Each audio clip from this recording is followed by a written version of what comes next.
చేస్తున్నాను. ఇఫ్తార్ కోసం అయితే కనుక మనం ఏమేమి చేసాము అనేది నేను చూపిస్తున్నాను. ఇప్పుడు ఇక్కడ కొద్దిగా పొడి పిండి అయితే పెట్టుకున్నాను. రోటీ అయితే ఇంకా చేసేస్తున్నాను. చిక్కుడుగా అయితే ఇంకా చేశాను ఆల్రెడీగా. కొద్దిగా పొడి పిండి చల్లేసి రోటీ అయితే ఇంకా మొదలు పెట్టేస్తున్నాను. మనము ఉపవాసం ఉన్నప్పుడు బాగా హెల్దీగా అనిపిస్తుంది. ఉపవాసం అనేది మనము అయిపోయిన తర్వాత కొద్దిగా నీరసంగా, అంటే మనం అప్పుడప్పుడే వాటర్ తాగేస్తాము, అప్పుడప్పుడే అన్నీ తినేస్తాం కదా, కొద్దిగా బాడీ అనేది నరాల వీక్నెస్ అనేది కనిపిస్తుంది అనమాట. ఒక్క పావు గంట అలా అనిపిస్తుంది. ఆ తర్వాత మళ్ళీ కంట్రోల్లోకి వస్తుంది. కాకపోతే చాలా హెల్దీ అండి. ఉపవాసాలు చేస్తే ఇంకా చాలా హెల్దీ. మన బాడీలో వేస్తున్న కొవ్వు పదార్థం కూడా కరిగిపోయి మనసు సన్నంగా అయ్యి బాగా లాగేసే ఛాన్సెస్ బోల్డ్ ఉంటాయి అన్నమాట. ఇప్పుడు ఈరోజు 6వ ఉపవాసం మాకు. ఈ 6వ ఉపవాసం రోజు అయితే ఇంకా నేను రోటీ అయితే ఇంకా చేసేస్తున్నాను. రోటీ చిక్కడగా ఈరోజు అయితే రైస్ అనేది పెట్టలేదు నేను. ఆల్మోస్ట్ రైస్ అనేది లేదు ఈరోజు. జస్ట్ రోటీ ఒకటే చేస్తున్నాను. రోటీలోకి కర్రీ కూడా చూద్దాం ఒకసారి. రాండి ఇటు, ఇక్కడ చూపించు పాప. కర్రీ మామూలుగా అయితే ఇంకా చిక్కుడుగాయ బాగా బీన్స్ లాగా ఇత్తనాలు వేసేసి నిండుగా చేశారు బాగా. ఇక్కడ వచ్చేసి బాదం మిల్క్ అంటారు కదా, బాదం మిల్క్ అయితే ఇంకా రెడీగా చేసి పెట్టుకున్నాను. ఏ జ్యూస్లో అయితే ఇంకా నేను వాడడం లేదు. బాదం మిల్క్ అయితే తీసుకున్నాను.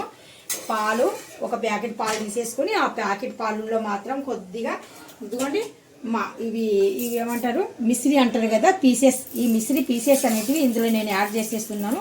మిశ్రీ పీసెస్ మనకు చాలా బాడీకి కూల్ ఇస్తుంది అనమాట. ఇది వచ్చేసి బాదము, పిస్తా, కాజు ఇవన్నీ కొద్దిగా వాటర్లో వేసి నానబెట్టేసి ఇది కూడా నేను ముద్దలాగా నూరి పెట్టాను. ఇలాంటివి మనం తీసుకున్నాం అనుకోండి చాలా అంటే చాలా హెల్దీ అనమాట. ఇలాంటివి తీసుకుంటే పిల్లలకు చూడండి, ఎదుగుదల ఉన్న పిల్లలకు ఇలాంటివి ఇవ్వండి. డ్రింకుల బదులు ఇవ్వాలి, ఇలాంటివి ఇవ్వండి. చాలా హెల్దీగా ఉంటారు. ఉపవాసం అని కాదు, హెల్దీగా ఉండాలంటే అలాంటివి చేయండి పిల్లల కోసము. ఇప్పుడు ఇవన్నీ నేను చక్కగా కలిపేస్తున్నాను. ఇవన్నీ వేసిన తర్వాత చక్కగా కలిపేద్దాము. ఇప్పుడు రోటీ అయితే మనకు రెడీ అయిపోయింది. ఆ రోటీ పక్కన తీసేసి పెట్టేస్తున్నాను.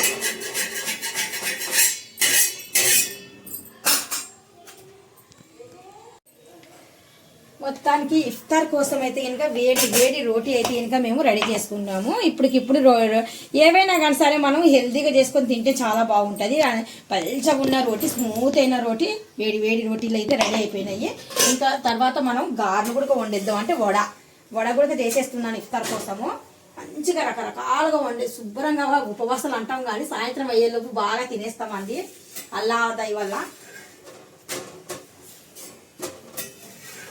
ఉదయం నుండి సాయంత్రం వరకు ఉపవాసం ఉండమన్నాడు కానీ అల్లాహు తాలా చెప్పారు కానీ మనకు. కాకపోతే కనుక మనకి ఇంకొక విషయం ఏంటంటే ఇంకా మగ్రిబ్ తర్వాత ఇఫ్తార్ అయిపోయిన తర్వాత మనకు ఎంతైనా తినవచ్చు, ఏదైనా తినేయవచ్చు. మన ఇష్టమే, మన ఇష్టం.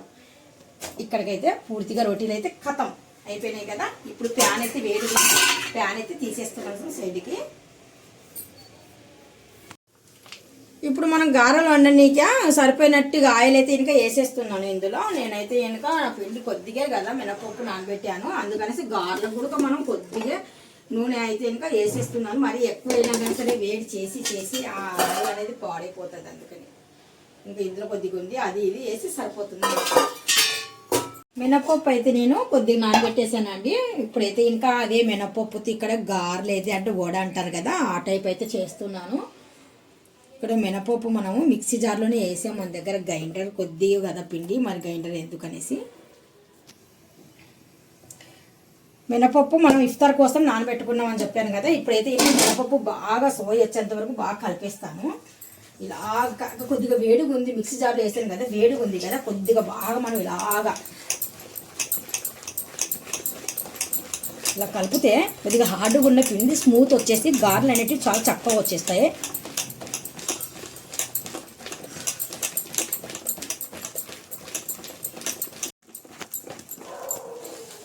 ఇప్పుడు ఇఫ్తార్ కోసం అయితే కనుక నేను బయట నుండి ఏం తెప్పించకుండా ఇంట్లోనే బాగా టేస్ట్ అయిన గారెలు అంటే కనుక వండేస్తున్నాను. వడ, రాయలసీమలో వడ, మన కోస్తా ఆంధ్రాలో గారెలు.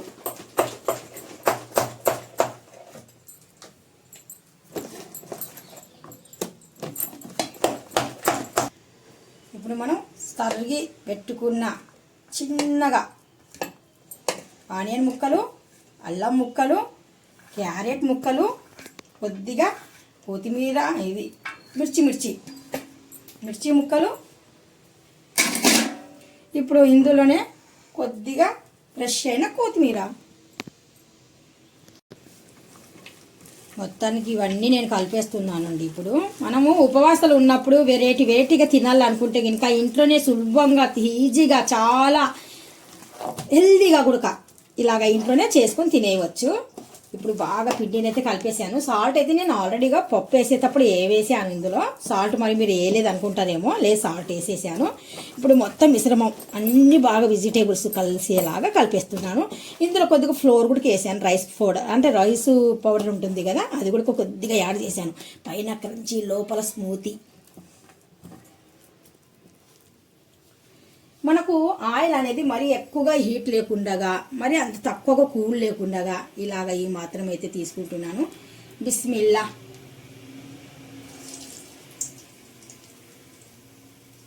మరి ఎక్కువగా నూనె వేడి ఎక్కినా కానీ సరే పైన అనేది అయిపోతాయండి, లోపల అనేటివి మనకు అవ్వవు, పచ్చిగా ఉంటాయి.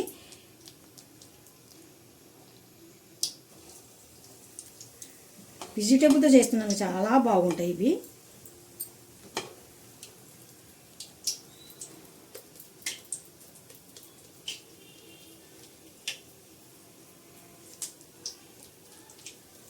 మినపప్పు చాలా తక్కువ మినపప్పుతోనే ఇంత చక్కని గారెలు అయితే నేను వండేస్తున్నాను ఇంట్లో. అదే మనం బయట అయితే ఇంకా ఎన్ని డబ్బులు పెడితే కానీ మనకి ఇలాంటి టేస్ట్ అయినా గారెలు అయితే మనకు రావు. ప్లేస్ ఉందా లేదా చూస్తున్నాను. ప్లేస్ ఉంటేనే బాగుంటుంది, మరి ప్లేస్ లేదనుకోండి ఒకటికొకటి జాయింట్ అయిపోతాయి. పర్ఫెక్ట్గా మనకు గారెలు రావాలి చక్కగా అంటే ఇంకా చూడండి, వీడియో మీకు తెలుస్తుంది.